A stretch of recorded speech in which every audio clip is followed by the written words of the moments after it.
I will call the meeting to order. Tonight is Monday, June 28th. This is the Jamaica Selectboard, and it is 7 o'clock. So we've got a bunch of stuff on the agenda tonight, and I guess the first thing, this is our first hybrid meeting, so there's the potential of some feedback and a lot of noise, I suppose, going on. So if they're not speaking, remain quiet, and we'll hopefully get through all this. First item is to call for any late additions to the agenda. I'm going to guess that you will fall under public comments. Okay. I guess I will. I'm okay. not sure. Introduce yourself. My name is Julie Rose, and we own a house on Water Street. Okay, so we'll pick that up in public comment. So we usually run through our regular agenda, okay. And so the board will add anything else, and then at the end we have time to hear from the rest of the group. Okay. Yeah, great, welcome. Anybody else? I do have a couple of quick things. I also wanted to add on the approval of our the minutes from our special meeting that we had last Thursday.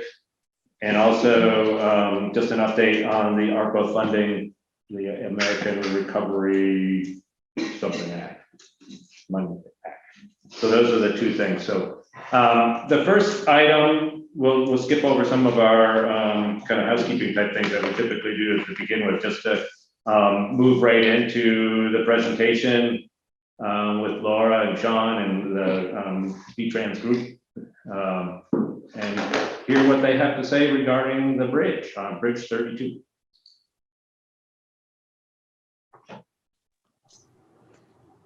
Thank you, Greg. And while Sean's getting his screen shared here, I guess I'll give him an introduction. So we've hired Hoyle Tanner and Associates. Sean James is from Hoyle Tanner to do the scoping and design of the Depot Street Bridge. So we were, I think many of you met us back in December when we held the local concerns meeting. So we did take those concerns into consideration along with the existing resources. From that, we've developed a scoping report. So, well, Sean has developed a scoping report. And so tonight we're going to talk about the existing conditions of the bridge, the alternatives that we considered in the scoping report, and ultimately what we're recommending. After this meeting, I'm going to send the select board an approval of scope form. And so it's going to have all of the alternatives considered with a checkbox next to each of them. And so the select board can choose kind of which direction they want to head in. So you will be seeing that from me either later after the meeting or tomorrow morning. So Sean, I'll pass it on to you.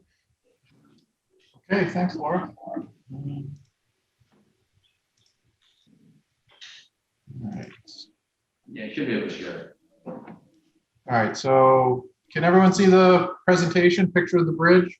Yep. Good. All right, so thank you, everyone. So tonight's the alternatives presentation, as Laura mentioned, and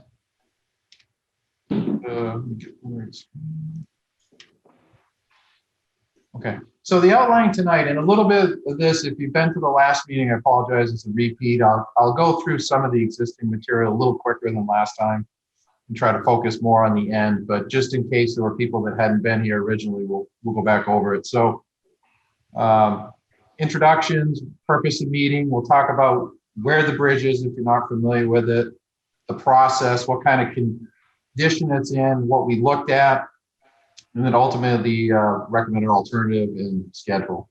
And then there's time for questions at the end. So introductions, Laura started, Gary LaRoche is going to be taking over the project as the project manager. Kyle is on the call as well. I saw Kyle, I didn't see Gary. And then myself is the project manager for Hoyle Tanner. So the meeting tonight is really to go over the project and our approach to it, some of the constraints we have, discuss the recommended alternatives. So this is a little bit different than the last meeting. The last meeting was a lot of listening. Here we're still listening, but we've gone a little further and we have an alternative to talk about. And then again, questions and any concerns at the end.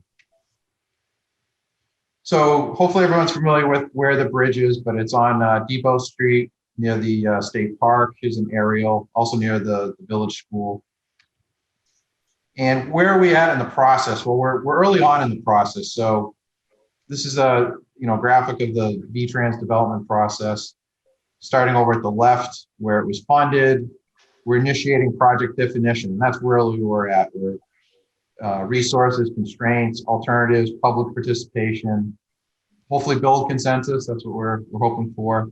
And then at the project's defined, we move into design and ultimately construction. So the existing bridge was constructed in 1926. I'm not going to read all this, but it's a pretty good sized Pratt through truss, steel truss. And a couple things to note is the vertical clearance and posted weight limit, which is really, I think, what's driving the the project initially. So it's currently posted for 8 tons. And it's a unique bridge in that it's, after 1927 with the flooding, a lot of these truss types got standardized. So you could just kind of drop them in as they needed more and more. This one's a little bit more unique, has some, and meets the requirements for the National Register of Historic Places, and is also included in the Historic Programmatic Agreement. So that's part of what's driving, very historic bridge, and that's what's driving a lot of the alternative analysis and review. So here's a view of it schematically, looking at an elevation. This is taken from downstream, as you can see, kind of hidden behind the trees there, but just general view of the truss. And then the section, this is a section looking through the bridge. So what you're looking at is it's a narrow 1-lane bridge, 13 feet 5 inches rail to rail.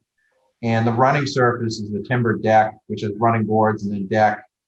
And then the remainder of the bridge is steel. So we have a timber deck, and then the rest of the bridge is steel. So when VTrans does their inspection every 2 years, they use National Bridge Inspection Standards. It's either 9, which is excellent, brand new, down to 0, which is closed. And the bridge here rated overall is a 6, which is satisfactory, which was basically all you look at the deck, the superstructure, and the substructure were all rated a 6, satisfactory for condition. Looking at the bridge, some things we noted that there's kind of limited sight lines when you're trying to get onto the bridge at the north approach. South is better, it's straight on, but the traffic volume is very low. I know there are some residences on the state park side, but it's primarily going to the state park.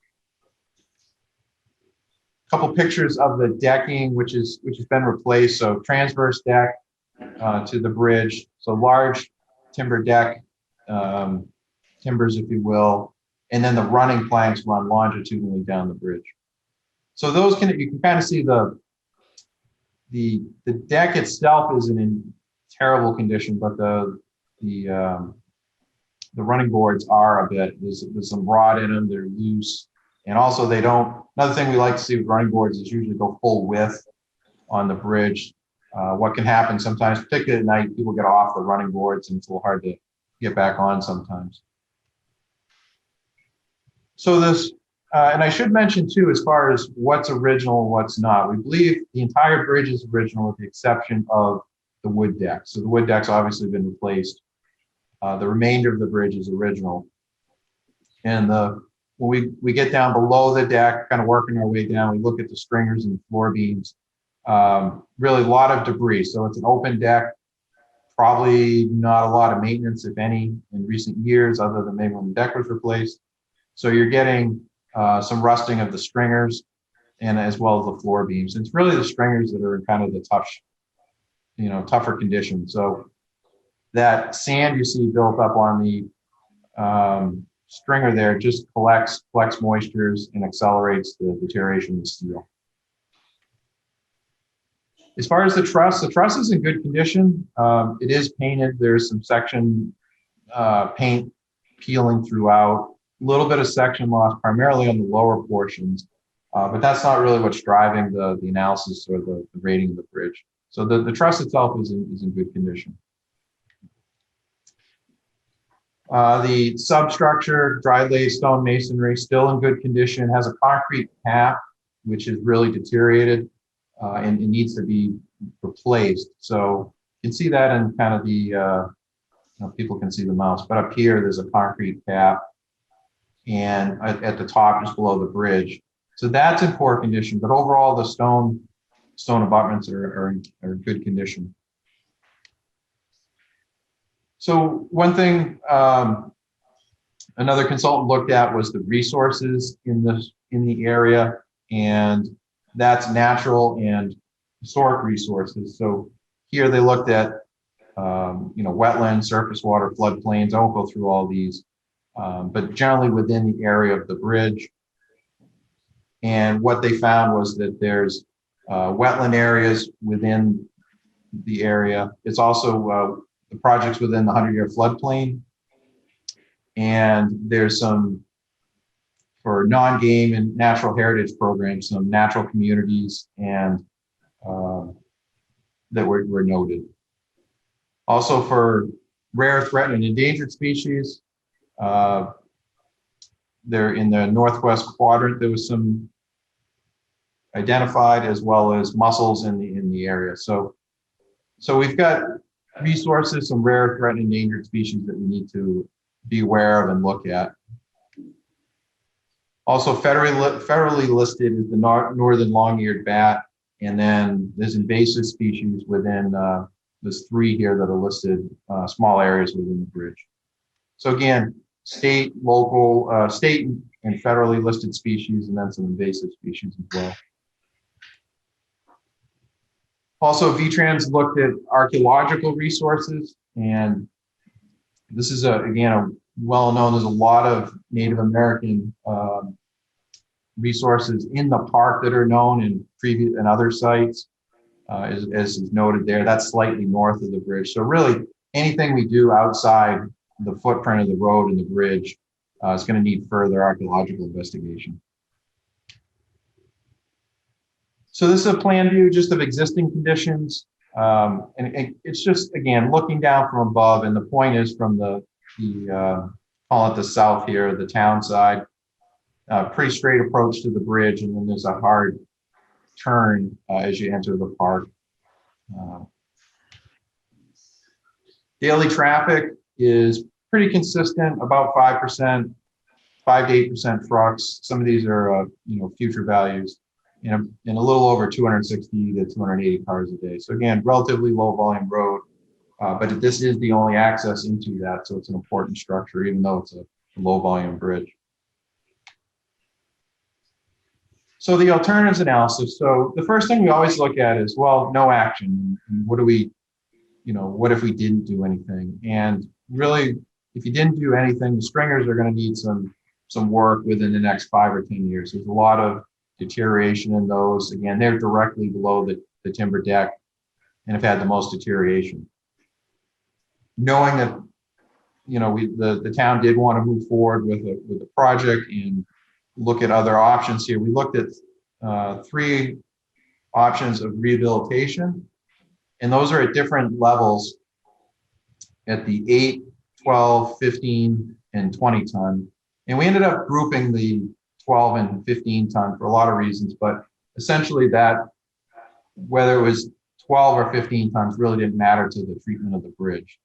So essentially we had 3 rehabilitation options.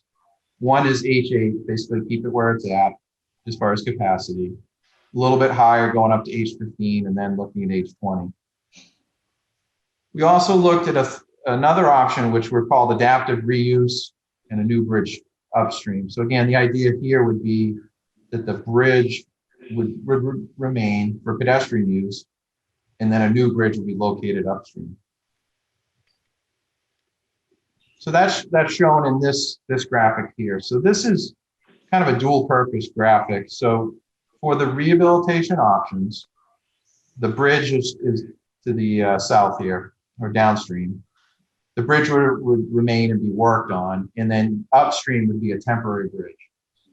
So for the rehabilitation options, and I go over this later, but it's good in this graphic, the traffic is maintained on a temporary bridge upstream. For the adaptive reuse in a new bridge, the new bridge would essentially be located in the same location as the temporary bridge. So we would come off with a couple of compound curves across the bridge and then tying into on the state park side. So we went through the analysis, and again, this is in the report, which was, I believe, provided to the town, and recommended for a lot of reasons the H20 rehabilitation option. The concerns, a lot of the concerns raised, we heard at the initial meeting, were related to obviously the load, and public safety is a key consideration here.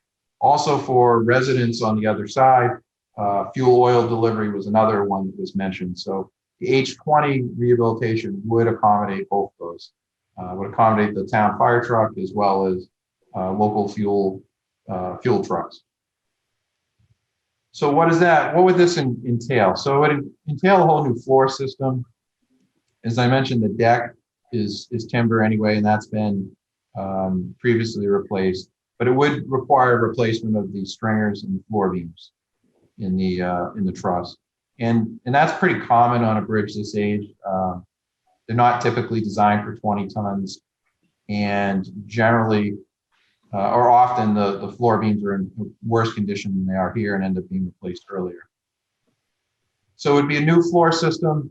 The timber deck the new deck would be timber as well. It would just be a glue lam deck, which is stronger to support the higher loads. There would be some truss member repairs or replacements. There is a portion of the lower core that we have to look at and potentially replace to get to the H20 rehabilitation loading. All the truss members would be cleaned and paint. There would be new approach work or new pavement, new guardrail on the approaches to the bridge. And then some abutment work. Again, I mentioned that concrete cap, that would be replaced. And then a little bit of chinking on the abutment, just putting in where some stones are missing. So traffic controls, I mentioned earlier, but there's no available roadway detour. So we close the bridge during construction, have a temporary bridge to maintain, again, 1-lane bridge, maintain traffic during construction. And it was, again, shown on the previous slide there. So preliminary schedule and cost. Right now, it's currently programmed for construction in 2024. And the total cost estimate was just over $3 million for this, for the H20, which puts the town share at a little over $150,000. So again, where we were was working through the winter on the scoping report. And then, as Laura mentioned, there'll be some steps with the town to, assuming there's agreement, we'd move forward with contract plans, advertise, and then construction in 2024. So that, I know I went through a little bit, but I know I didn't want to bore people with the parts we'd already discussed. So that's the summary of the presentation, and then we can take any questions or comments. I have a quick question. Oh, Joel, did you want to go first? I don't see you. Yeah. Yeah. Sure. I wonder if you've done a cost comparison of this option with the option to put in a new bridge and just preserve this bridge as a footpath. We did. So that's the adaptive reuse option I talked about earlier. So the total cost of that was about $4.2 million. So about $1 million more. Right. And the town share would then be what? Around $423,000. I see the objection to it. What would be the lifespan with this plan? Can you just repeat that? What would be the lifespan of this H20 plan? It would depend on the maintenance of the bridge. As it stands, it's it's been in service for coming up on 100 years. So I would say, you would need to continue to do maintenance on it, and the deck, minus the deck replacement, kind of maintenance items, You'd be looking at 50 to 75 years. Before, major work again. Unfortunately, it hasn't been maintained up until now. So I question whether it wouldn't be maintained going forward. Right, and part of what I talked about maintenance, I mean, the deck has been replaced, that is, But the part of bridge itself hasn't been painted, and that, I think, contributed to the rust and deterioration. Sure. So I'll just add to that for clarification. So based on Act 153 of the 2012 legislative session, for a rehabilitation option, the town has a 5% share. So that's where for the rehabilitation, I think it was around 150,000 for the town share. Whereas the adaptive reuse would be a brand new bridge added. It would be a 10% share for the town. And from a state perspective, I mean, it is your bridge. Even though this rehabilitation option is our recommendation, I think from an economic vitality standpoint, we would entertain the adaptive reuse option. Again, that trust would have to stay in place for no adverse effect for the historic permitting piece. And the town would have to commit to the future maintenance of the trust to consider it like no adverse effect. And Kyle might want to chime in a minute to kind of explain that a little bit more, but there'd have to be an agreement and enforcement would have to be part of that agreement. And I mean, that could be tied to future funding to the town, that enforcement, the enforcement of just keeping that bridge, keeping the existing truss in good working order. Can I add one more question? Sure. The other limitation of this bridge is width and height of vehicles. So how is that addressed in this plan?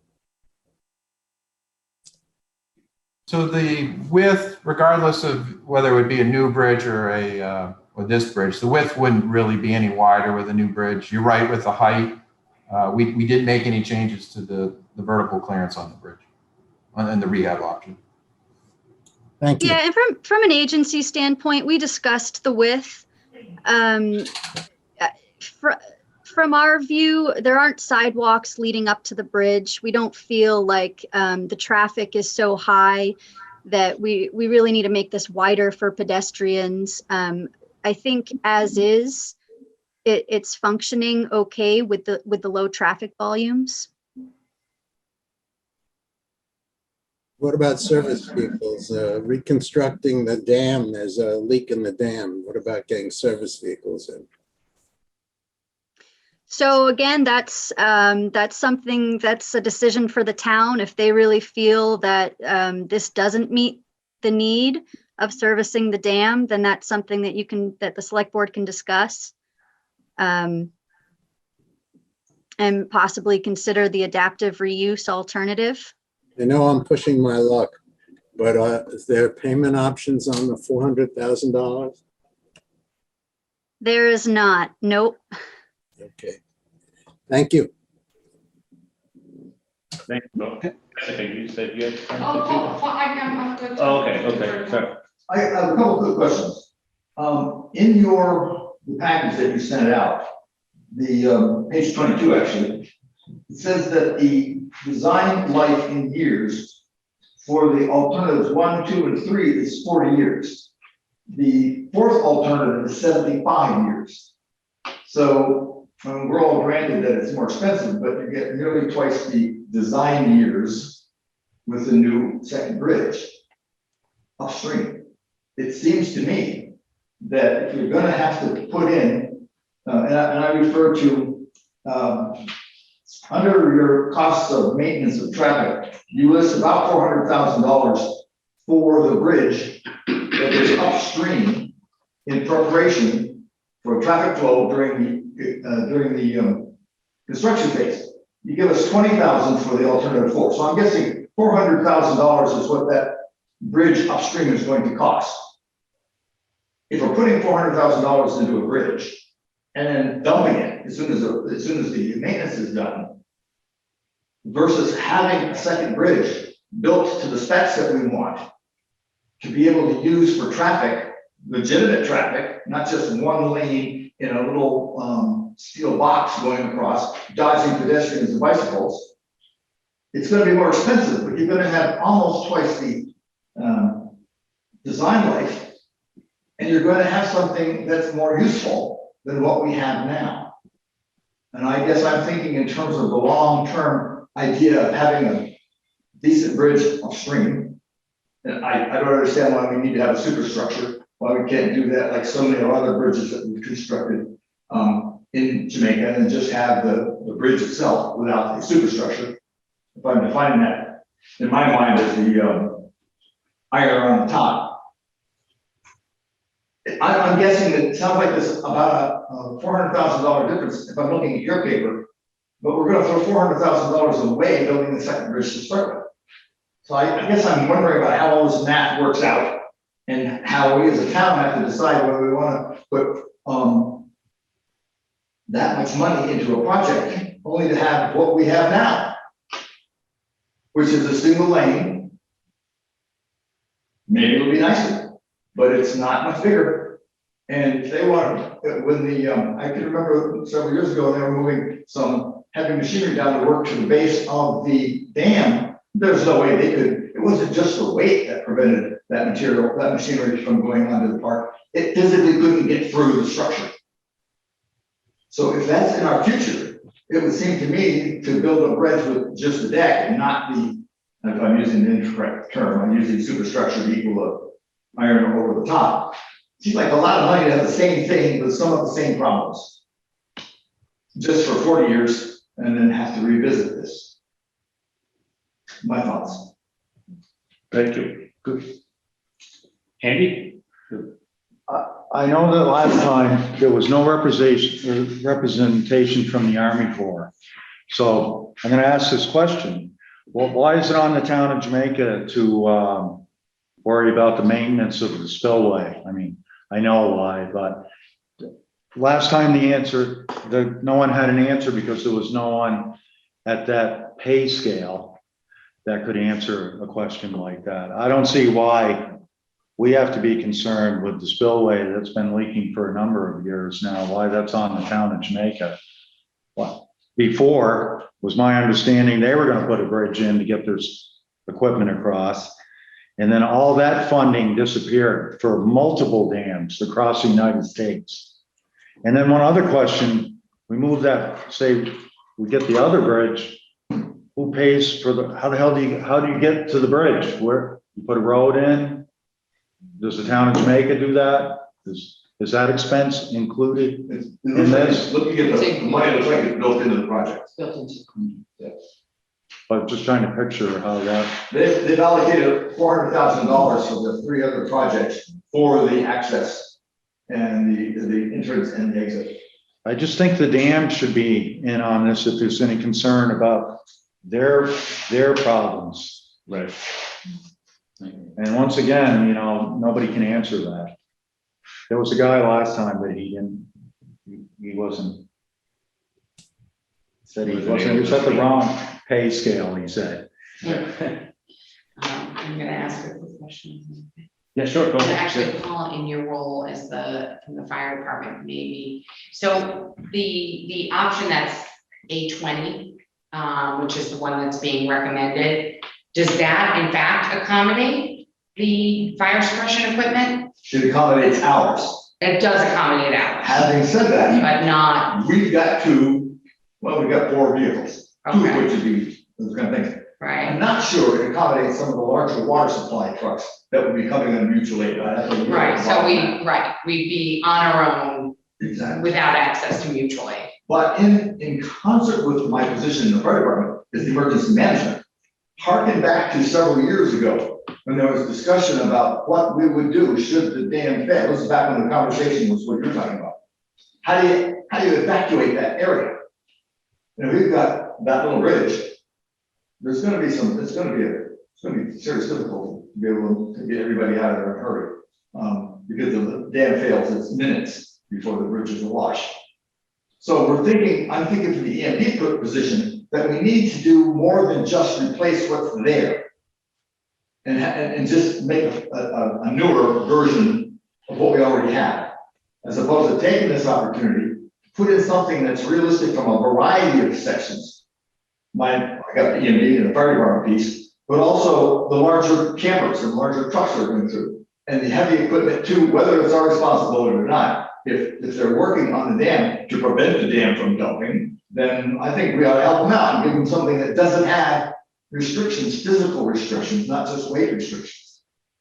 So that's my thoughts about that little thing. And I have to defer to the engineer and whether or not the phrase superstructure indicates more than merely the deck. If it does in fact involve the iron framing around it, I'm not sure technically that's what I'm looking for. But we certainly have bridges in Jamaica that we have paid for and that the state has paid for. It doesn't have it. It's a bridge. Mhm. And that would help move some of the equipment, because part of the problem is some of the equipment they're trying to bring to the dam just physically wouldn't go through those metal gauges.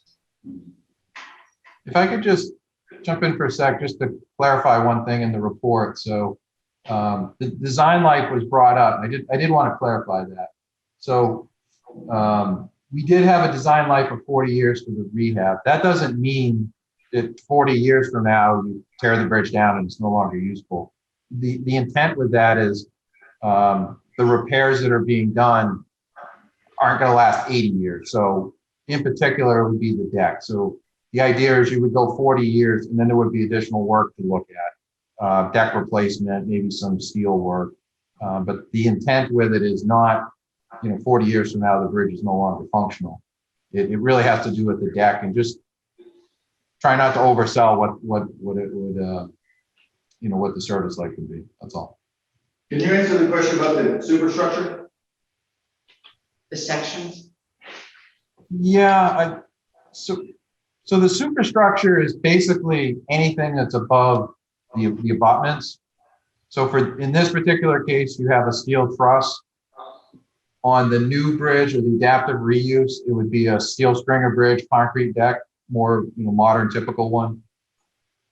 Was that the question? That's the way I gathered the question. Yeah, I'm trying to get to the proper technical definition of what the metal structure above the driving surface is referred to, because that inhibited some of the equipment that the state wanted to bring, the Army Corps wanted to bring in. Physically, the size of the opening was going to impede because they had oversized equipment. Again, heavy was bad enough, but oversized physically couldn't go through the, what I was calling superstructure, but there must be another name for it. I just don't know what it is. Okay, no, you have the term correct. Yeah, the truss is the superstructure. Yeah. Is that an option to build a bridge without that superstructure? Yes, so the adaptive reuse option would be steel beams, concrete deck, nothing above the deck. Yeah. Excellent. Is that the one that this cost breakout is for, or is that we have to do some more work on that? No, so alternative 4 would be that type of bridge, steel beams, deck, and nothing above it. Thank you. Excellent. And just to clarify, the existing truss for that option would need to stay in place, and the town would be on the hook for maintenance of that truss, and the existing truss would no longer be eligible for town highway bridge funding. So that's just something to keep in mind for the town going forward. And I think Kyle probably wants to weigh in. I've seen his hand up. Yeah, thanks, Laura. I mean, that's basically the point I just wanted to reiterate, is that it is an alternative. It is possible, but just to be clear that the town would be responsible for. Oh, you're muted. You're muted, Kyle. Sorry. Thanks, guys. Yeah, so thanks, Laura. I just wanted to reiterate that when you're looking at the numbers for that adaptive reuse alternative, it's more than just the one-time cost, because the town, like Laura said, would be responsible for maintaining that truss basically forever after the project. So anything to do with maintenance, repairs would would be the responsibility of the town, essentially. So I just Walking want to make bridge. sure that was clear. It would be a footbridge, so presumably the cost of maintenance is significantly lower for human traffic versus vehicular traffic. Correct? It's a class 6 now. Sure, but they would also include, like, if the bridge needed to ever be repainted, for example, that would be the responsibility of the town. So, things like that can become pretty expensive depending on the town and what the towns are willing to take on for those responsibilities. So some towns are okay with it, some towns just don't want the risk. But So Joel, question. I was gonna call on Joel first, and then Paul. Yep. It seems to me there's an option that keeps getting passed over. When I spoke to people from the Army Corps, admittedly who were below the necessary pay grade, they said that if the Army Corps had to do a repair to the toe of the bridge and the town didn't have a bridge to provide, they would build a temporary bridge. And I asked them how much a temporary bridge would cost, and they said about $500,000. I don't understand why there isn't communication, insistent communication with the Army Corps to get that money incorporated in a bridge that they can then use. I mean, we just gloss over that. Two arms of the same body, the federal and the state, seem to be working against each other's interest instead of together with it.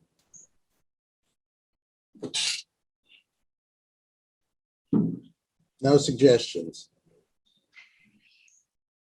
Have we reached out? That's a good suggestion. Other than the person who was here last time, have we reached out to them at all? Included in this conversation? Well, we should be reaching out to them then, because they're going to throw $500,000 into the river when they have to fix the bridge, the dam.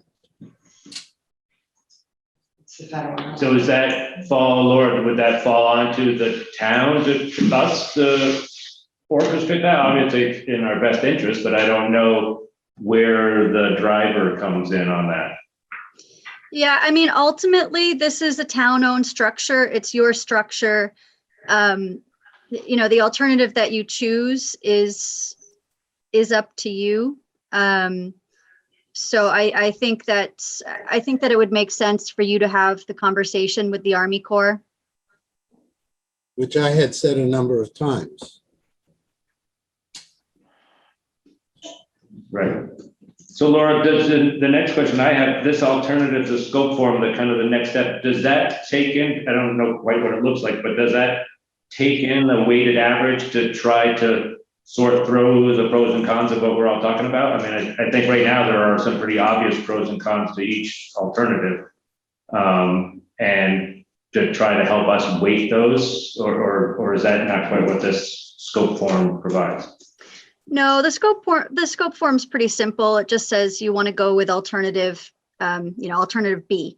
But the scoping report, if you read through the scoping report, that should go through the pros and cons. After this meeting, I'll send a summary of kind of our discussion points, and I'll talk about the pros and cons of both options. And then, I mean, the town does have time to make a decision. It doesn't need to be next week. It doesn't need to be your next select board meeting. This is something you have time before you make your decision. I mean, if you're taking months and months and months to make your decision, that 2024 construction date, there is a risk that might move out to 2025. But again, I mean, you have time to weigh your pros and cons. I'm happy to answer any questions via email after the presentation. So.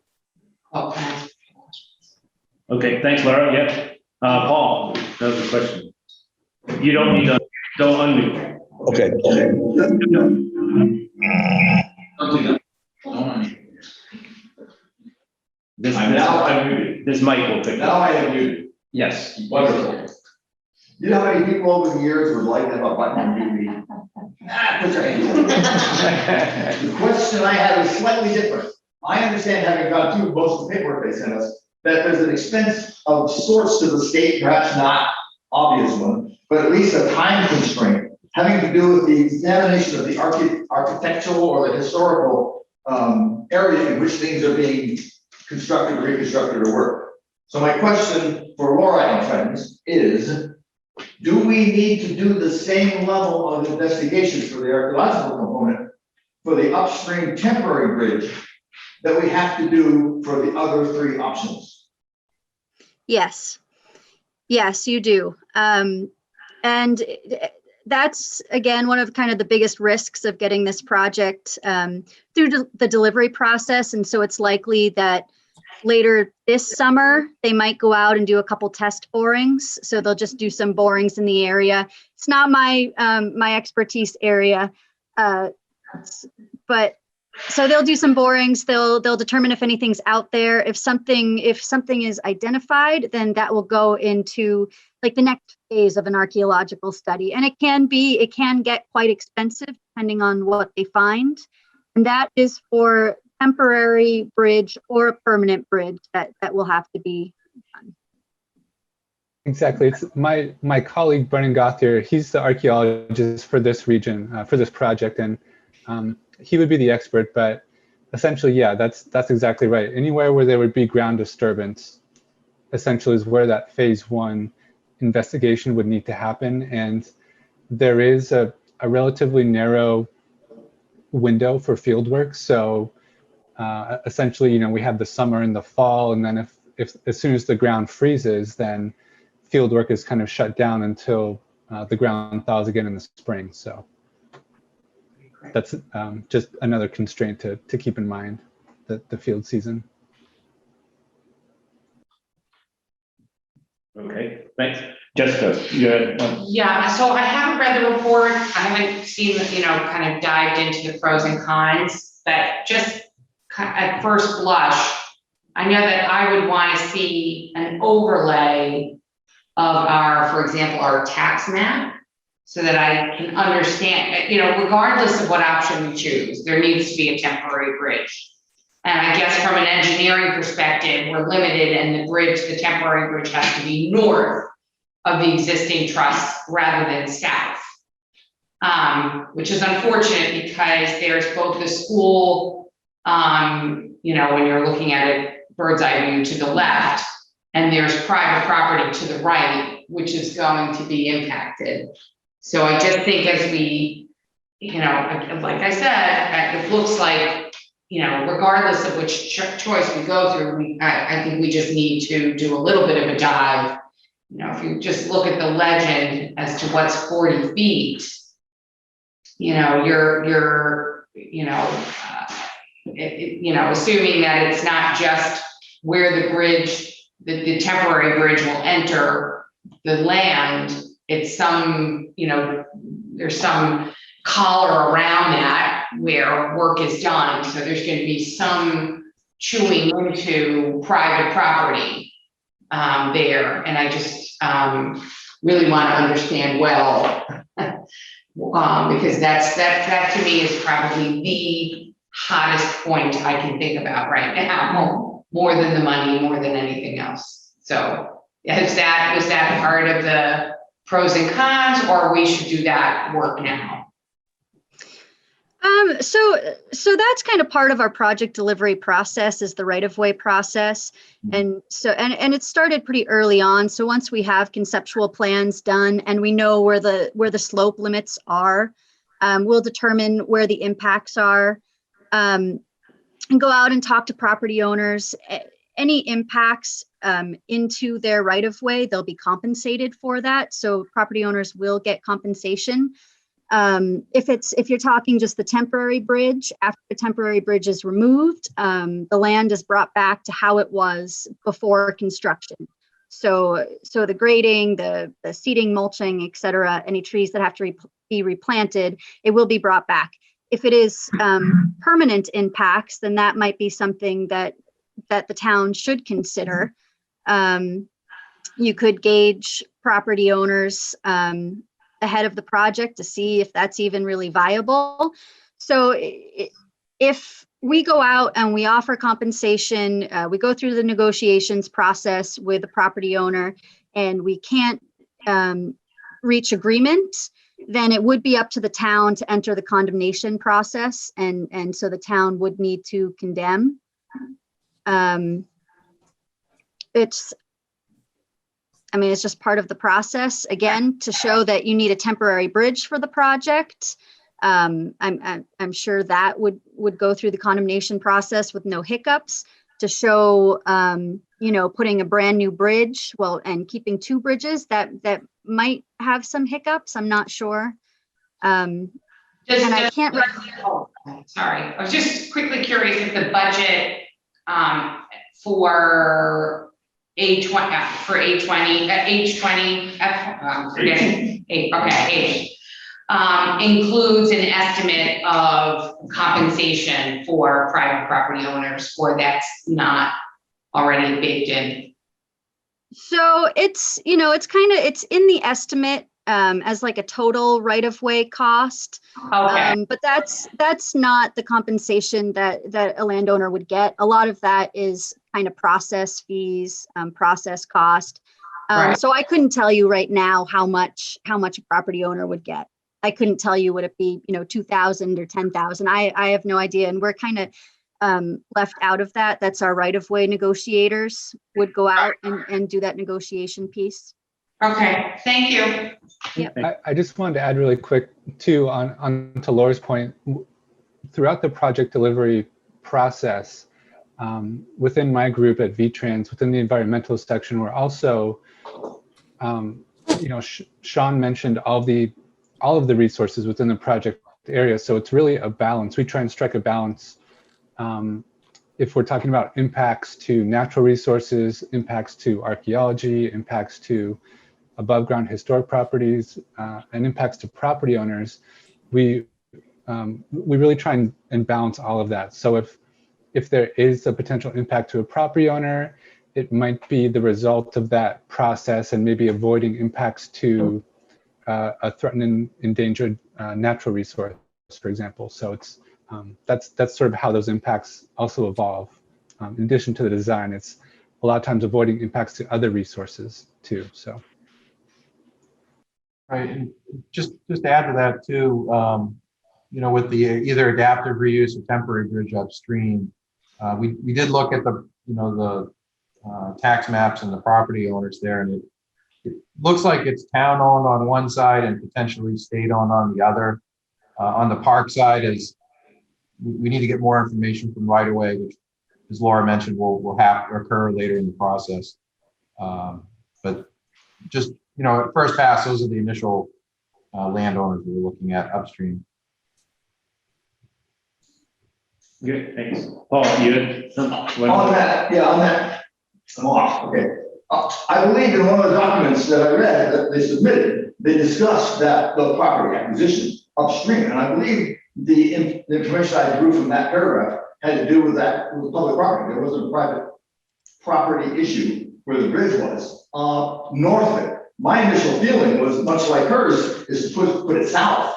That seemed to make the most amount of sense, because I know the one landowner on the other side wants to use logs, and the guy on this side has been cooperative ever since Irene. Right. But they had an issue with the private property issue versus public property issue north. But there's definitely private property north. So this new the new roadway that's why I kind of want to see a tax map over it. Well, there's the presentation that they sent us. Right. Made it sound, if I read it. I don't see I'm looking at it. I don't see how it's Here. Well, it's something we're not gonna settle right now. I think it's duly noted. They did take a look at it, and they did not see that as a real concern. I just don't recall that detail, but I think that's something to be kind of vetted out. But again, we should look at it. Okay.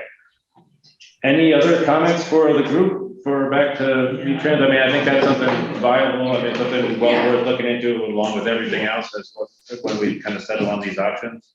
So, and One more thing, not to beat a dead horse. I've been on the board for a while, and I remember there was some talk with the Corps of Engineers, whether it was loosely talking or whatever, and Joel may remember this, but they made a statement that if they put in a temporary bridge to fix whatever they were funded for back then, that we would not be allowed to use that to repair our bridge. And I remember thinking that was a little strange. And once they were done with that bridge, they were gonna take it down. To heck with the state park bridge. So I know, I mean, we talked about that at some point. We did. Years ago. And then, like I said, all of a sudden, all that funding for the federal dams, or that lost precedent, if that makes sense. We should talk. So, but we did, and I remember that comment being made. Yeah. I don't know if that's the case now. Yeah, we should talk. to them, We should find out. definitely bring it up again. But it hasn't been like we haven't tried to talk to at all. I just want to make that clear. The park and the board and the town of Jamaica. So Laura, I guess, I mean, everybody had a chance to go, I mean, I guess we had a lot of thinking to do and a lot of kind of scratching with their pencils, I guess. But do you have from us what you need, and then what's our next step? Our next step is to sort all this out and fill out our scoping form, I guess. Exactly. I guess all I need from you is a decision. Easier said than done. Right. Well, great. Thank you, all of you, for the effort going into this so far. I mean, there's still a lot more. I mean, a lot more mental and obviously physical side of the effort. But I think, Paul, one more thing. One more last thing. I want to thank you guys. I mean, I went through everything you sent us. That was a massive amount of work you all put into this. So we're not taking any of that lightly. That was a lot of work you guys put into this. Very impressive work. Super job. Yes. Thank you. Thank you. Thanks, guys, appreciate it. All right, great. Thank you very much. We'll be in touch, I'm sure. See you guys. All right. Yeah, we'll have to digest that. So on to the next item on the agenda, it's more just the administrative side, to approve the minutes. I'll do this in two separate sections, to approve the minutes of the June 14th meeting, and then we'll do separately the June 23rd, just so they're not. I'm going to accept the minutes from the June 14th select meeting. Second. Any comments or revisions? Anybody pick up on anything? Hearing none, all in favor of approving the minutes, say aye. Aye. Any opposed? Any abstention?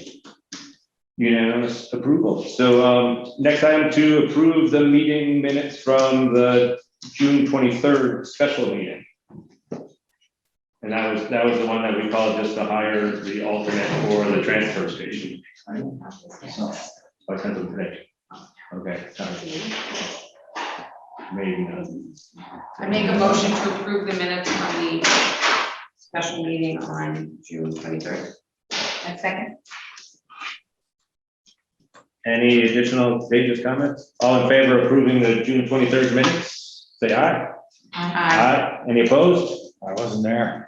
And abstention? Abstention. 2 abstentions, 3, and motion passes with 2 abstentions. And I'll forward those to you, so I forgot the CC ones. Okay, thanks. Item number 4, update on the installation of electronic speed signs on Route 30. There's, everybody knows, there are 2 locations. One of them is still being sorted out. We're still waiting for the actual approved location on the south, because the original location didn't provide enough literal space between the curb and the sidewalk to put the mount in. So we're still waiting on that. They want to move it a little bit forward to the town, but there's some other impediments there too. And then there's the one upstream, which doesn't quite line up. It doesn't line up, yeah, I mean, if you've seen I follow cars going into that, and you're right on the sign and then it comes on. Yeah. And I think if you look at the data today, it's not being effective, cars are going in fast, so, because they don't see it soon enough to slow down. So I don't know if there's a way we can. Well, they should be slowed down already by then, because If you realign it, though, I mean, I don't know if there's a way we But can it should realign it up be, the yeah. hill, so that when someone's coming around the curve, they see it, and then the sign starts flashing. Right. And then when It definitely, I think, they needs slow some down, it gives adjustment. them, 20 feet or 30 feet to slow down. I don't know Yeah. if that's possible. I know someone said, I think Jackie said, Keith was out there, somebody was out there this afternoon, looking at it, but Because I had talked to Keith saw about it, he was gonna see if he could move the this sign a little bit, and he was also gonna try to do some Yeah, hedge work there, there's some there is some, bushes. yeah, there are some bushes. And up not there. quite sure where the thing is hitting. But I don't think it's effective. I mean, I thought that was a great spot when we surveyed it out, but I don't know. I don't think it's being effective. Yeah, it's not effective, so I don't know if we can move it or. Well, I mean, I think the thing is to try to get it to line up right and see what the data then comes back at. Yeah, It's okay for it to flash? it's not supposed to flash. That's something, I can go in or Terry can go. We can Yeah, fix it's it. not supposed to flash, it's supposed to just display. Right. And that's a standard that the state settings in the has for our sign. arrows. I haven't gone up there and done anything with that one. I also think well, if it does flash, it should only flash on 31 and flashes on 30. That's the speed. So I changed the other signs. Yeah, so the big thing, I think we need to get it cited, not cited location, but just get it to site. Just a comment from one of the deputies, or a couple of them. They sit in the fire department parking lot in their car and people don't slow down. Yeah. It's not Maybe a fail they say the safe. blue light's on, it might work, but Yeah, in all defense of the sign, right. I know I could blink a little longer. He told me some stories, like one person said, well, that's okay, we'll take the ticket, we've got it in the budget. They budgeted a ticket down the back. Yeah, But this is. so there's no literal proof of, they all help, everything helps. Okay, anything else on that? I mean, that's just an update. There was some, I mean, the other part of that, well, I guess that's item, the next item. So, item number 5, just, we've gotten some data from some of the signs that are around town right now. I think we're all kind of arbitrarily looking at it and saying, ooh. There's no data analyst that's kind of said, hey, is this working, not working? Can you tell, is it work when, I mean, one day of the week, it seems like it's working, the next day it doesn't. So there's, I think there's, my personal opinion is that we still need to gather some more data to make any interpretations on those. I disagree. I think the data was pretty clear that when the sign was off, people were driving People were faster. driving significantly Most faster. of the But days. on most of the days. So there was one day that. There's always gonna be some variation, we always. Right. Yeah, But if just purely from a statistical perspective, there was an appreciable change, right? Or what am I missing? I guess I didn't run the statistics. I mean, in some days it was 50%, the non-compliance was 50% higher, What days of the week? 100% higher. And that was Saturday? weekends, so Weekends, the when highest, people the are just- highest Yeah, volume days. what I'm saying is that we still need to keep looking at it. We did it for a week. I mean, we're not making it, well, I'm not using that to base any decisions off of, I mean, we still need to be looking at it, because, I don't understand. We're talking about like $5,000, $4,000. I don't understand when we're talking about safety in the town, why we would not buy the other sign for Route 30. I don't know why, what the resistance. to that is. my gut feel is just like what Andy's point about the sheriff, that it doesn't slow everybody down, and we could have, I would argue to say spend $5,000 more on the sheriff's contract. And instead of having a sign on every single, flashing sign on every single street, depending on which way you went, and then we got one on South Hill and one going up and one going down and one. Friday, That's my Saturday, argument. Sunday, Monday. I mean, like, I looked at that and I was like, "Yee." I was too. I didn't think it was gonna be that the differential was gonna be so Yeah. significant with the sign. Okay, I think that's- that's my personal opinion, that I think $5,000 could be better spent on having the sheriff around do a little bit more. But the sheriff's not gonna be on Depot Street. The sheriff's gonna be on Route 30. The sheriffs are everywhere. Yeah. But I mean, that's my personal opinion. I will take a motion if someone wants I'll to make a throw out there motion. that we buy another sign. Here's a motion. I just wanna understand what the $5,000, see, to me, this is like a bobbing in the street, right? If you have a flashing sign, that means someone is alerting traffic 100% of the time. Mm-hmm. So what's interesting to me is to understand, what does the $5,000 get us in terms of a sheriff in these, like, this is exactly, where our high. Doesn't get them volume every traffic. day. Right. It gets a one more day a week, maybe. It gets one day Yeah. a week, and Okay. one day a week, one car kind of traveling around one day a week. versus, you know, a location 24/7.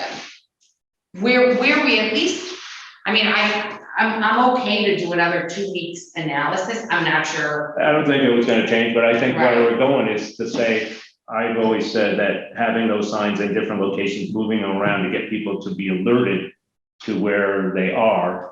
And where do we go with this and say, okay, now there's a sign on Water Street, and now there's a sign going up and down Pikes Falls, and one up and down South Hill, and then, Well, oh, we're not saying that. No, We're but I saying mean- buy one more sign so that we can put the but sign that on doesn't 30 solve all and the keep the problems. signs where we have. Okay.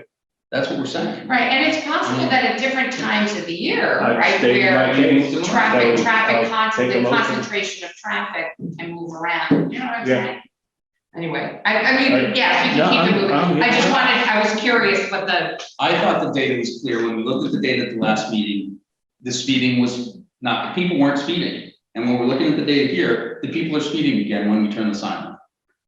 So to me, the reason we didn't do this last week was because we weren't sure if the sign was effective. Right, right. I've seen this data and I'm But convinced. we that now the see the sign on is Route 30, the car driver on Route 30 is The different signs than. on Route 30 aren't working, but the signs on Depot Street are working when they're turned on. So, like I say, I would hope that when we put the sign on Route 30, it slows the traffic down in town. I saw some cars coming through that it did slow down when I was following them, it slowed down Yeah. 31, 32. Yeah. I've seen other cars. I'll take a when I was motion, looking I at keep that. saying, I'll take. a motion. Yeah, I'll take a motion. I don't have a dollar amount for the sign though. We had that from, I'll make a motion that we purchase another We had it sign from- for the amount of, what, it was a $5,400 some dollars?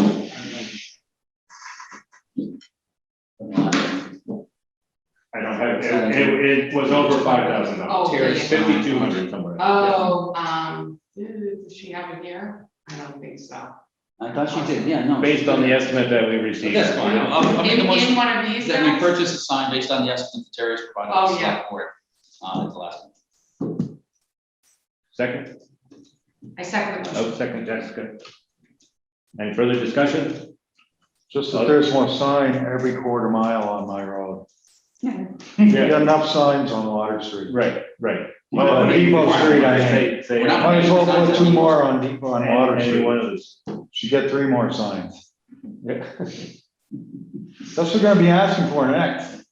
There's 2 more I kind signs. of see We're not, some of that I'm going not somewhere. proposing to put any more signs in there. I think we pull the sign out coming out of the state park. We can put that somewhere else in the fall when the state park closes. Right. I don't have a problem with that. Let's, okay, call the vote. All in favor of buying one more sign? Aye. I changed my mind because I think we'll put it out there, but I definitely don't want to be buying more and more and more signs.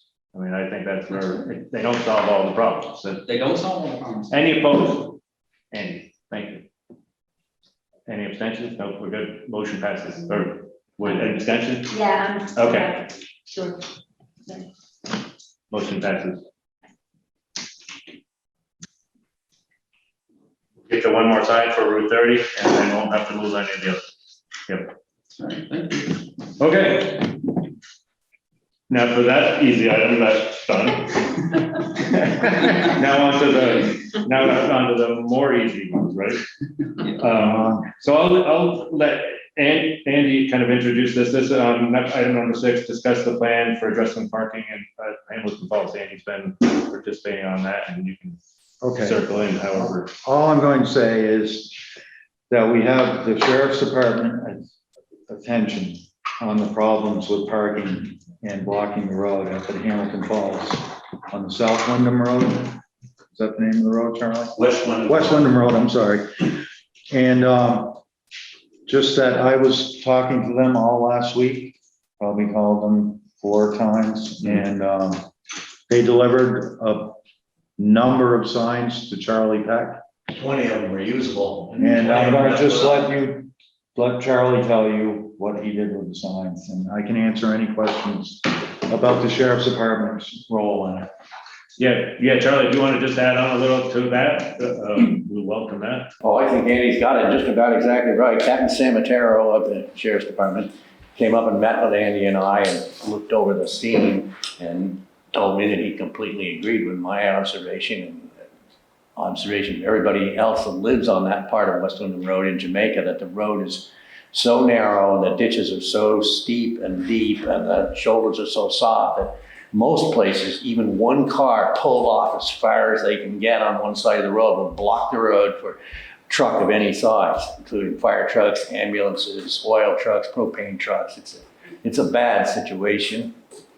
And Captain Samatero said that he definitely agreed with that.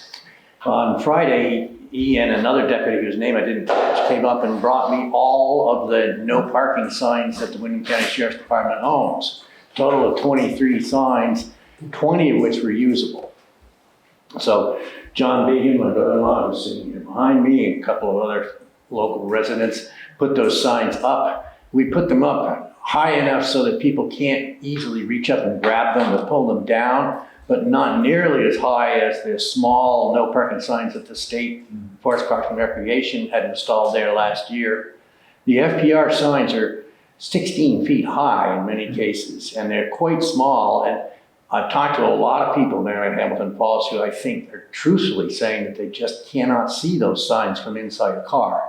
And they're difficult to see when you're standing in the middle of the road. So the neon orange signs that say no parking Windham County Sheriff's Department and the phone number of the Sheriff's Department underneath that, I think are sending a pretty effective message. They're highly visible. And so far, there's not enough time to tell how well they're working, but so far the road hasn't been blocked. There have been a couple of cars that have parked in the wrong place, but not to the extent of blocking the road. Captain Samatero also told me that he was going to try to contact Forest Parks and Recreation. I think he's been having some difficulty getting in touch with them because they're extremely busy and overworked and hard to reach, but he was going to see if he could, I don't quite know how to express this, not so much encourage, but suggest to them that they might want to renew the plan that they had in effect last summer of paying through they have a contract with the Windham County Sheriff's Department to provide security for state buildings and grounds. And they use that contract with some federal funding added into it to pay to have a deputy on scene on weekend days, especially on hot weekend days. And Captain Samatero told me that he was going to try to contact them and see if they would agree to renew that contract, which I think would be very helpful. Okay, great, thanks. Is your personal opinion that this is moving in the right direction? Absolutely. We'll never know to the end, I guess. Yeah, well, it's become apparent to me that we're not going to be able to revise the town of Jamaica traffic ordinance in time to be of any use this summer. I think we should really be very careful about how we do that revision, and we should be sure to get it right. We should not hasten it. Mm-hmm. And this seems to me to be the next best thing. And it certainly sends a really clear message that I can point to when I'm down there trying to persuade people not to park in the road. I run into people, most of them are fairly well behaved and agreeable, but there is an element of the crowd that comes out to Hamilton Falls that are pretty arrogant, and I guess they're used to having their own way, and they'll tell me, well, you have no authority, you can't tell me where to park. And now I can politely tell them, well, actually, I don't have any authority, but the Windham County Sheriff does. And if you look at that sign right there, it indicates that this area is being patrolled by the Sheriff's Department, and I'm authorized to call the Sheriff's Department if you park on the road. Mm-hmm. That works. That is effective. The other thing that's effective is having somebody on the scene. When the recreational ranger, they hired a person to supervise Hamilton Falls part-time this summer, and I think her job title is rotating recreational ranger. And what that really means is that she's assigned, yeah, I know. Her name is Joellen, and she's a very pleasant young woman who I think is pretty good at what she does, but she's very, very new to that job. And she's been assigned to patrol on a part-time basis 3 other sites around here. And that means that she is not able to spend more than a maximum of 10 hours a week at Hamilton Falls. And that translates into 2 5-hour shifts. Mm-hmm. So she may, and the shifts are staggered, so there's no way to predict when she will be there. And she's not able to be there on the days when the traffic is likely to be heaviest. And that is when it's really hot, hot weekend days, or when the maximum traffic volumes occur out there. She can't commit to being there all the time when that happens. But when she is there with a state decal on the door of her car and she has a uniform and she's instructed to be polite and helpful. She's not a police officer and she cannot enforce state traffic laws or Jamaica ordinances because the state does not have jurisdiction over West Windham Road, which is a town of Jamaica highway. But she can advise people that parking in the road is not allowed. And so far, she's told me that she's not yet encountered anybody who has just gone ahead and parked in the road after she's politely told them it's not allowed. So, yeah, we're good. It's just a little, I meant to tell you this earlier, Charlie, but I just got it, that Captain Cemeterio spoke with Mr. Renfro. Yeah. I finally got a hold of him. Good. And he stated that putting up more signs, that they're putting up more signs to more clearly designate the parking area. He also said that his park ranger is dedicated to patrol the Hamilton Falls area more than 50% of her time compared to the other state parks on her list. So I guess they're gonna put her there a little bit more. That would be And very helpful. he just goes on to say, Mr. Renfro recognizes that Hamilton Falls Park is a priority at this time. That's an email I got 2 hours ago. Yeah, okay. That's good to know. I think that FBR is trying their best to figure out how to manage the overcrowding and traffic issues at Hamilton Falls. But I think they're stretched awfully thin. There's only two of them, Brian Renfro and his supervisor, Tim Morton. And they both told, they're nice guys, and they both told me that they really don't know how to deal with state natural areas that are being overrun with hundreds and hundreds of visitors. Their training is as professional foresters, and they say that they've been trained to manage trees, not people. And I think I think it's a valid excuse. Yes. They're trying, but they have had trouble getting the signs. I believe they ordered the signs that Andy just mentioned about 3 months ago, but they have to order the signs through the Department of Corrections sign shop. The Department of Corrections sign shop is back ordered for a year because of the COVID epidemic. So even though they say that the signs are they have been saying that the signs are on their way for 2 months. Plus they're putting them up. Believe it when I see it. Yeah, believe it when I see it. Right. But I think that the Sheriff's Department signs are highly visible and they're down low enough so you can't miss them when you're in a car, driving a car. And they give me the ability to point to the sign and say, I'm authorized to call the Sheriff's Department, so it's really in your best interest not to park here. And the Sheriff's Department knows that Charlie has been designated to do that by us. The captain and the deputy and Charlie and I were up there for a good 2 hours. Charlie brought them down and showed them where he fished out the first body, gave them the sheriffs walked down and looked at the balls. And, I think that what said they're gonna send some patrols up. There's more to talk about that later, hinging on what Londonderry does. But it's not on the agenda right now. I think that was effective last year when the sheriff was up there. I mean, you guys. Yeah. Yeah, it definitely was, Don. When there's an official presence, either a park ranger with a uniform and a state decal on her car or a Windham County sheriff, the people mind their manners. When there is no official presence, a component of them, I can't give you a real estimate, but it's too many, ignore the signs and they ignore the obvious. There's no jurisdiction in the United States where it's legal to park in the middle of a public highway. But I get excuses like, oh, I didn't know. I thought this was a state park, or I thought this was a state forest. I didn't know anybody lives here. Andy, I have a question for you, Andy. You get the patrol logs on a regular basis? Yeah, we get that here at the office, yeah. The board does. Yeah, so you get to see when and how often they're running essentially routine patrols out there. They put down the streets, they patrol when they're in town, Yeah. road by road. Okay, the reason I asked that question is that I suggest that if you have time, you might want to look and see when they're actually running those routine patrols out there, because it's not a very effective use of our contract money with the Windham County Sheriff's Department if they're if they have a routine patrol in Windham and they send it out to Hamilton Falls as part of their coverage and it's raining, because there aren't going to be any violations on a rainy day. To be honest with you, I kind of look at those, they're pretty interesting, and I don't recall ever seeing that they've written down, they've patrolled that road. I don't think they ever have, because I think it's just random. there's no crime up there. There's only, Yes, they said they would more now, when me and you were there talking to them.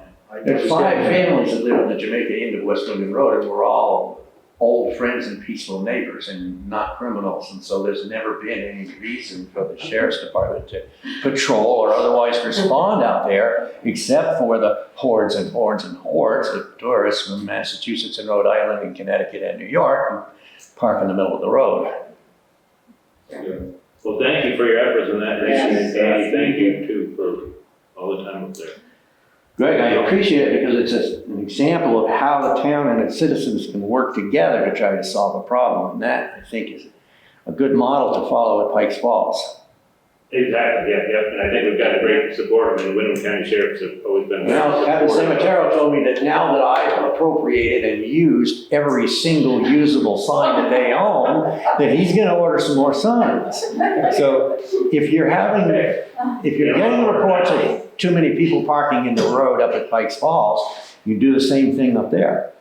That makes total sense. Some of the signs even say Bill Graham Sheriff on, yeah, there's one historic sign. That was that one, and there was another sign that said no parking, Windham County Sheriff Keith Clark. And I decided in deference to Sheriff Anderson that probably they really didn't intend for me to put those 2 signs up, so I kind of filed them in the unusable sign category. There were 3 of them that I thought. They should go to the highest bidder. Well, the tourists and the people that park on the road illegally don't know who the sheriff is. Basically what they did was they sent a deputy around and they raided all their storage lockers and storage compartments. Captain Sematero told me it took the deputy almost a half a day to drive all over the county and collect all the signs. But they did it pretty quick, I got to admit, Yeah, from us meeting to Charlie getting and them. that they're up there already. Thank you for putting them up. I offered the town services. They said their time could be better spent working on something else. Okay. Well, thank you. We kind of now lead into, anybody else comments on there?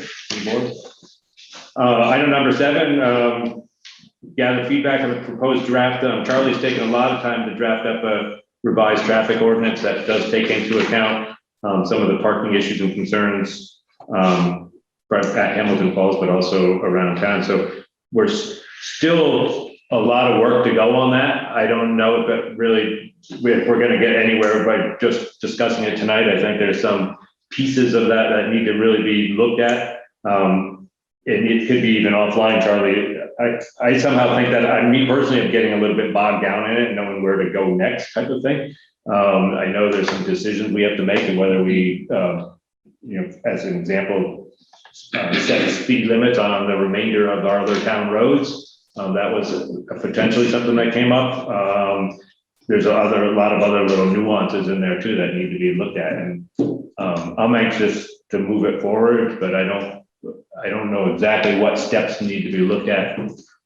I'll take your advice on that, Charlie, and it can be offline, even to say, you guys need to do this. And then we'll come back and say, okay, do we want to do that or not? I mean, and not do this meaning set the speed limit to 23 miles an hour, but do this meaning what steps do we need to take to move this ordinance forward? Well, the board needs to make a decision about whether you want to move forward in the general direction of the draft, which is to change the existing 1984 ordinance, which is designated as a criminal ordinance, to a civil ordinance, which means that the ordinance would be enforced by the Judicial Bureau rather than by a prosecution in the criminal courts by the state's attorney's office. And I think Jessica understands that part of the issue quite well. I believe I heard you say at the last meeting, Jessica, that you felt that that was a good idea and you supported it. Is that correct? Very strongly. Okay. Well, I think the board's member attorney is indicating her legal opinion is that that is considerably preferable structure for the ordinance than having it designated as a criminal ordinance. So if the board is agreeable to moving in that direction, then we can work out the rest of the details. And I think one thing that I understand from my conversations with you, Charlie, is that it also is much more that the timing is, I mean, what's the right terminology? But I mean, we're more able to react to issues with the ordinance, meaning people Real time. not following the ordinance. If it is a civil ordinance, I mean, we can issue a ticket. I mean, Yes. we don't have to bring somebody, I mean, it's much more practical. And then It is, and It is possible with a civil ordinance to designate individuals who are not police officers to act as what the law refers to as the issuing municipal officer. That is a person appointed or designated by the select board to write tickets under the provisions of the ordinance. The major drawback that I've been able to find with that approach to a traffic and parking ordinance is that with traffic violations, you have to have a certified radar gun in order to get the proof that's necessary that the alleged violator actually was speeding. And with a parking ordinance, you have to be able to identify the owner of the vehicle or the driver. And that means you have to have some way to run the plate through the National Motor Vehicle Registry database. And as far as I've been able to find out so far, no one is allowed access into that National Registry database except bona fide police officers. So, Jessica, I understand your point, and I agree with your point. Right. That with a junk ordinance or junk I doesn't agree. move. Right, And junk right. doesn't have a registration Well, it's plate. located on a property where you can identify. Yeah, and it's So- not gonna go away while Right. you're busy processing a ticket. Right, so what I found is that with respect to civil liability for a traffic or a parking ordinance is typically associated with repeat offenders. So that it, you know, or with a specific event. And even just the appearance, whether or not you actually go through the process of going to the court and having it certified, et cetera, it still can be effective, and particularly with respect to repeat offenders. So that's, I mean, in my mind, the state can always issue a ticket, right? Us going to transforming this into civil authority versus, civil penalty versus criminal doesn't limit criminal, the ability of non-town related resources to enforce the law, enforce civil, the state law. right, the state law, exactly. State traffic offenses. So it doesn't, in fact, in my mind, it's almost the town having a criminal authority is redundant versus civil. That's something we could potentially enforce. Now the issue of being able to identify a vehicle's owner, I have to research that because my understanding was you can't. There's a method by which you can link if someone is violating a parking statute. It links you to either being able to tow, or there's some other resources that are available to the town through civil authority. Well, So yeah, Okay, that I guess we're getting down to the That's weeds a what little bit, to- or where right, we need to be okay. moving this at a meeting. If the board, I think to Charlie's point, if the board, beyond myself, since I've already expressed my opinion, is willing to pursue converting our existing ordinance from one associated with civil criminal penalties to one associated with civil penalties, then I'd be happy to work with Charlie to put that language in and circulate that for a draft. I'd like to, Any help I Do we need a- Yeah, I have another one. I'd just like to ask, My bad. what if we don't do that? How do you pursue the ordinance if it's not civil tickets? Well, there are only two types of ordinance permissible under Vermont law, and a town that has an ordinance is required by law to designate that ordinance as either a criminal ordinance or a civil ordinance. And if the town designates its ordinance as a criminal ordinance, a violation or an allegation of a violation, a ticket under an ordinance is an allegation, a charge that somebody violated the ordinance. It's not a conviction, it's a summons to court to answer the charge that you parked in an illegal manner or you were speeding. And under a criminal ordinance, that prosecution in court must be brought by the state's attorney's office. And the state's attorneys require a fairly high level of proof, and they're not, as I understand it anyway, they're not particularly enthusiastic about prosecuting a bunch of fairly minor municipal parking violations. So it seems, what I've heard from the deputies anyway, is that it's a fairly inefficient way to enforce a traffic ordinance. And one thing I will note is that as far as I've been able to find out, there are no other towns in Windham County that designate their traffic ordinances as a criminal ordinance. Jamaica stands out as being the only holdout that has a criminal traffic ordinance. But the alternative is to designate the ordinance as a civil ordinance. And that means that the ticket that's issued by either a police officer or someone designated by the select board to write tickets is sent directly by the town to the Judicial Bureau. The Judicial Bureau is a division of the state court system, separate from, but a part of the superior court system of the state, that was set up especially to hear complaints brought by towns for violations of ordinances that are designated as civil ordinances. So the research that I've done and the discussions I've had with some of the deputies, certainly not all of them, is that the civil ordinance process is a whole lot easier for the town to administer. It's faster, it's more efficient, and generally better. Can you add anything to that, Jessica? No, you've said it beautifully, so.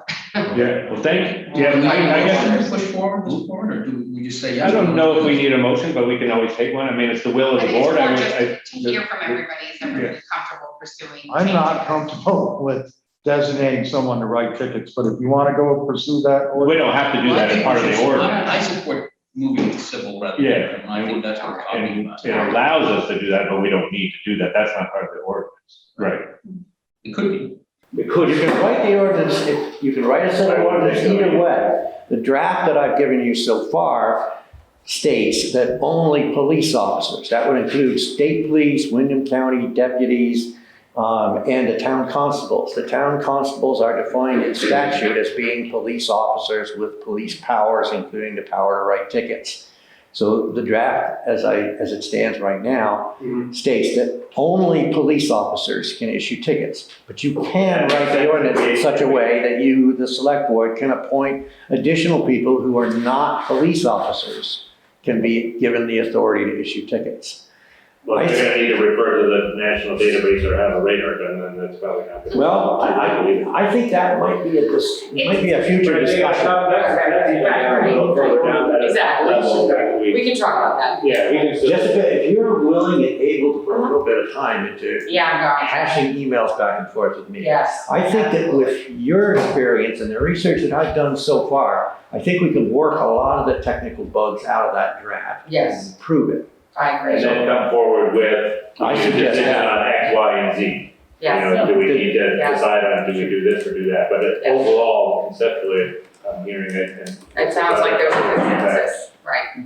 And then within that, we can decide on what portion, whether we want to deputize somebody or whether we want to speed limit set at 30 or whether we want to do something. Yeah. There's one additional issue that I'd like to briefly talk with you about tonight, and that is the question about whether or not there really is a speed limit on Depot Street. Now, I talked with Andy last week, and Andy has lived on Depot Street for more than 10 years, and he's absolutely certain, and I checked myself, and I know that there are signs indicating that the speed limit on Depot Street is 25 miles an hour. Under the statute, a town may not set a speed limit below 35 miles an hour without doing a traffic analysis to justify the speed limit of less than 35 miles an hour. There is no record in the 1984 Traffic Ordinance and amendments that are posted on the website indicating that the town select board ever acted to amend the ordinance to include setting any speed limit on Depot Street. I asked Sarah to check and see if she could find any record of the select board ever acting to establish a speed limit on Depot Street or to conduct or have conducted a traffic study. And Sarah reported back to me, sorry, no luck, can't find it. That's correct, Sarah? Yes. So we have more reason We to. need, yeah, Work hard so on it. that's cleaned up too. The problem there is that while 25-mile-an-hour speed limit may be a very good idea on Depot Street, you can't enforce it unless you can provide the documentation proving that either the ordinance was amended or the select board acted under the authority of section 1007 of Title 23 to establish a 25-mile-an-hour speed limit on Depot Street, and also conducted a traffic study that would justify that. So I am going to be talking to Captain Samatero. Told me that he thought that the email that I sent to him about 2 months ago asking him to discuss issues like that with me got lost in his email spam filter. I have no idea what happened, but he said he never received the email. And he was sorry about that, and he suggested to me that what I ought to do is contact Sheriff Anderson, because Sheriff Anderson is the legal specialist in the department. So I intend to contact Sheriff Anderson sometime this coming week, and one of the things I intend to ask him is whether or not the Sheriff's Department has any record of the town of Jamaica ever requesting a traffic analysis to justify a 25-mile-an-hour speed limit on Depot Street.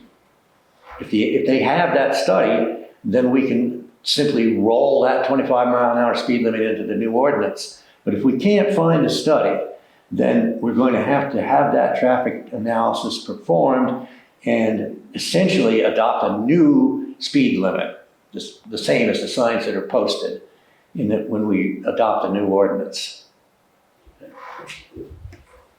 All the more reason to do our research. Agreed. Didn't we do one on River Road years ago? I don't recall, that was before my time.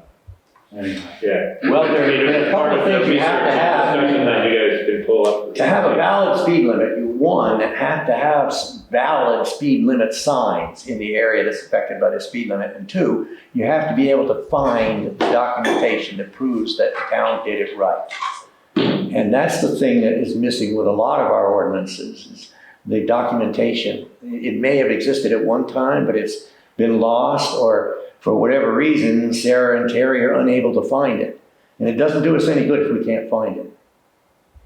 There's no grandfather clause for the sign being up for? There is, but you're right about that. I did talk to Andy about that. There is a clause in the statute that says that if a speed limit has been posted for more than 5 years at less than 35 miles an hour, the requirement to do a speed study does not defeat the validity of that speed limit.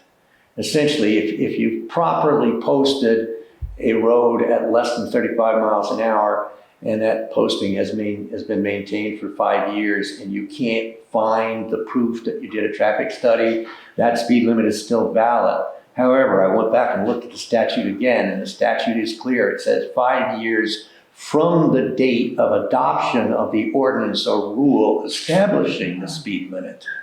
That's what we can't find. Okay, we have some work. I think, We've done a lot of work we had. with that, and with the traffic ordinance, and with most, if not all, of the rest of the town ordinances need to be redone. We're very large. We're project. slowly picking at it. I hate to make this in public, but I am willing to help you to the best of my ability. It's on camera now. You've said it several times. I appreciate it. I don't want to live in a town that takes its ordinances and regulations with a grain of salt. It makes no sense to me if we think we have regulations and ordinance on the books, and when shove comes to push, we cannot enforce them and toss down and challenge to the court. That just does not make sense. Yeah, we lack a certain hygiene that we should. Yeah.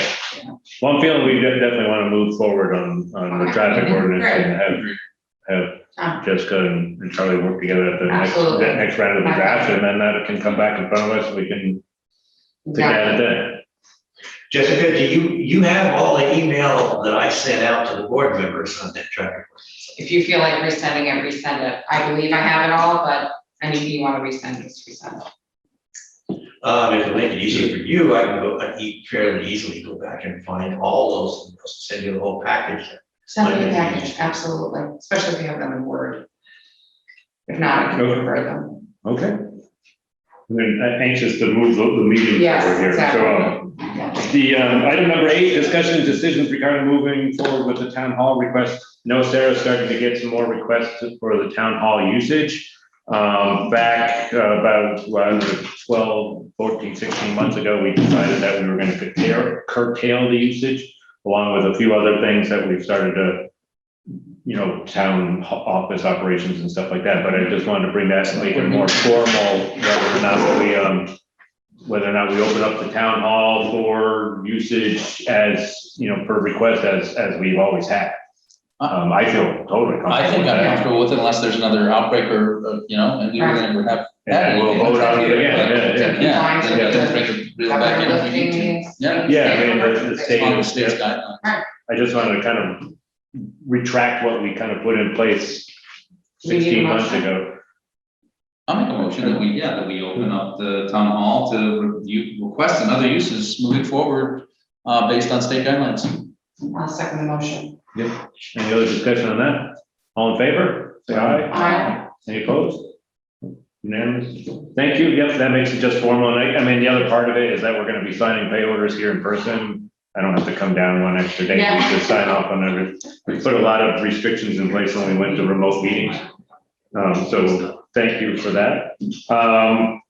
And I guess that's what item number 9 is. I don't recall any, and I went back through a bunch of other minutes of things we kind of had We put in. did formally approve you signing on behalf of everybody.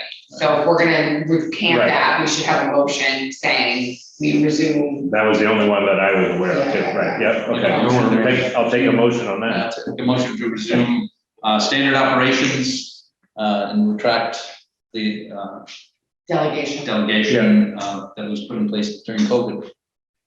Second? So, Okay, and just one more comment to that. Terry has said that she's gonna continue to post those on the shared drive, which I think is very helpful, that we can review them prior to the meeting. That's one positive thing that's come out, but we will be doing the formal sign off, and we've been doing that all along, where we've been reviewing them online prior to me signing off on them, so more of a formality, we've all been involved. So, okay, did we vote on that? No, I was commenting. All in favor, say aye. Aye. Any opposed? Good, passes there. Item number 10, this year, at this time of year, a lot of things pop up. One is just to approve our commitment with the Windham County Humane Society. So contract was pretty much, I think, identical to what it was. That's if we have a lost dog or something like that, they will board it then for us. We pay a small fee, I think, over the yearly fee. We make a stipend to us. Yeah, the fee, and if there's dogs or whatever animals brought there, then we pay too, right? Is that part of that fee? I thought I read that there's I don't know. Could possibly be. It's the same contract. It's the same contract. They work in conjunction with the constable to, manage our runaways. So I'll make a motion that we accept the Windham County Humane Society contract for 2021. Second, Andy. All in favor? Say aye. Any opposed? Unanimous. Thank you.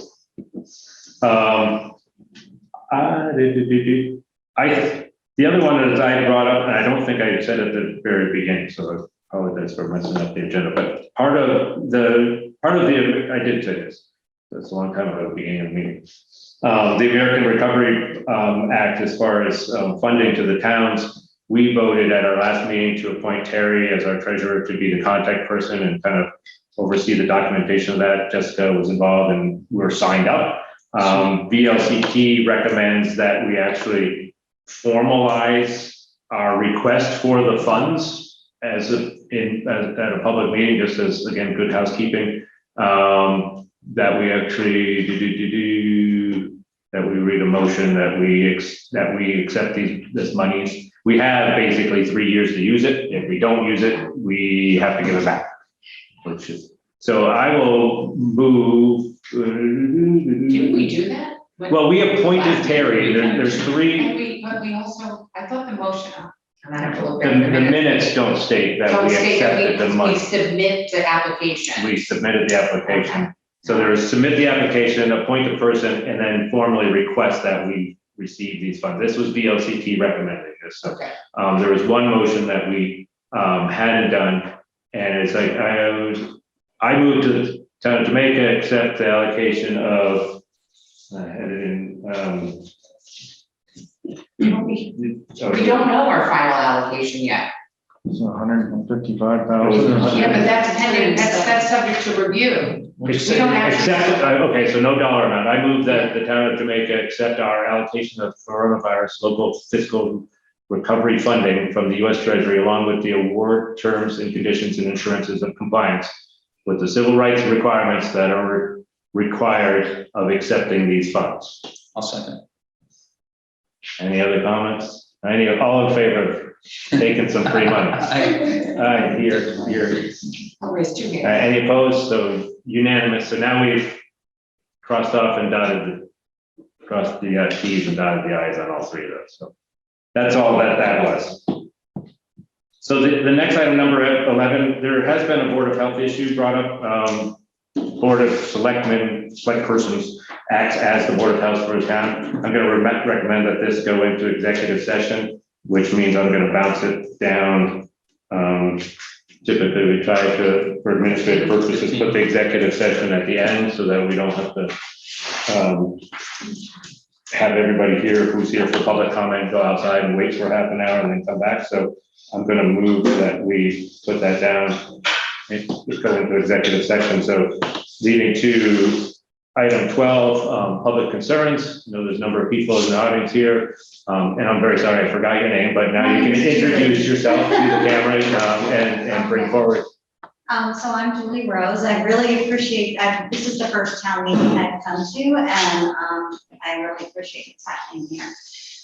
So my public concern, I guess, is that I just would like to propose that there be a discussion about the reuse, removal, or sale of the guardrail on Water Street. I don't think that it's serving a safety purpose. I think the purpose that it was of the guardrail being put in there was in order to receive FEMA funds. And at this point, it's in front of 3 homes on Water Street, and the curve of the road is kind of the opposite type of curve that you would need a guardrail for. You usually have a guardrail when you're curving in that direction. So I just wanted to propose that discussion happen at some time about possible, and there might be some revenue for the town, or the reuse of it in a place where it would be more useful. Yeah, I mean, obviously it's going to need a little bit of homework, I think. Tom gave me a little bit of heads up on it earlier. I mean, just to look back into what our requirements formally are or were with FEMA, and what the state guidelines might be for that class of a road, and whether guardrails required or recommended, all those things. But I think anything certainly worth looking into. So we can easily say that. I mean, I Being think one of the homeowners, I also support removing it. I mean, Yeah. it does break up our property and it's an eyesore. Yeah, I mean, it was it was a point that it was required, and whether it's still required, I don't Well, know. bear in mind, there was 20 yards of turf on the other side of that. Right. So if you go out the side of that road, you're in the drain. Right, so there may be some other. There may be some other safety things, but I concerns. mean, the guardrails, as far as I can see, has never been hit. No one's ever hit it. No one's ever hit it and saved them from going into the drain. It's not dented. It's not, I mean, but you know, if it was an issue where people were hitting it, and then we'd say, okay, we want to keep it up there because potentially it is a safety measure. But I don't, again, it's the curve is the right direction that you really have to lose control. Yeah, I mean, I don't think we're gonna solve it here, but Yeah, it's worth some okay. effort. I mean, I won't say no to. I'd be willing to look into it too from the board standpoint. That'd be wonderful. Okay. Yeah, and just see what our requirements were before, and if they still hold, and if there's some safety guidelines. You know, you can, yeah, there's a bank there, that's for sure. Yeah, I'll take a look into that and work with Sarah to see if there's documents around it. Paul, Yeah, and Terry too was involved with the Terry, FEMA okay. stuff, and Yeah. Okay. Paul's not too far away. Okay, thank you. Anything else? No, that's it. Okay, thanks. Karen, nice to see you. Here.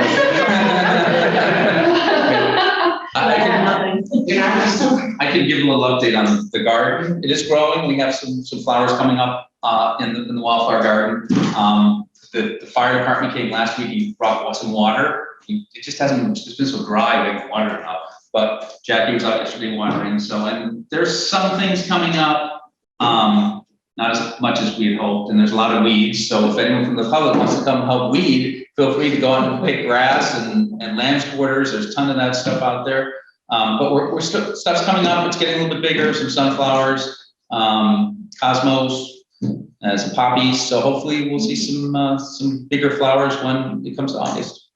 We're excited about it. Yeah, thanks. Thank you. Yes, thanks. When the board discusses the bridge with the Army Corps of Engineer, I just wanted to mention that I'm sure you are aware of this. Getting across the bridge is only the first part. There's there's the West River Trail, which may not be wide enough in some places to accommodate something that couldn't get across the bridge. Right. And then you get to Cobb Cobb Road. Road, there's another bridge that won't accommodate. They didn't think of any of that when they put the dam in. That's what the Army Corps didn't think of any of that? They did not think about any of that, Andy. I researched that issue. Now it's time they did. When they release the dam, Right. they have those vehicles taking the kayaks up. There was some hairy spots. It does, it looks perilous, right? Yeah. Yeah, I mean, I think our next step there is to discuss with them what their plans are and what their needs are and see if there's any synergy. I mean, you're absolutely right. I mean, they can get across the bridge and now they gotta park the truck in the park. And they They're gonna tell you that it depends on the government. Right. Yeah. Just like everything else. Right. They really don't know when, if ever, they're gonna get funding to repair the core of that dam. The core of the dam is structurally unsound because the supervising engineers that were supervising the private contractor when the dam was built didn't do a very good job. And the contractors were building the dam incorporated a whole bunch of stumps and logs and other organic debris into what was supposed to be a clean clay core. When they did core boring, it started to leak almost as soon as it was built. And maybe 20 years after that, the Corps of Engineers began to do core borings into the dam to find out what was really inside of it. And in the central part of the supposedly waterproof compacted clay core in the middle of that dam, they were coming up with half-rotted stumps and wood. So the dam is porous, and they know it's structurally unsound. It's been decommissioned, taken offline. And my sense is that it's going to be forever plus 2 days before the United States government appropriates enough money to actually reconstruct that dam so that it can be used for flood control again. Okay. Any other public concerns?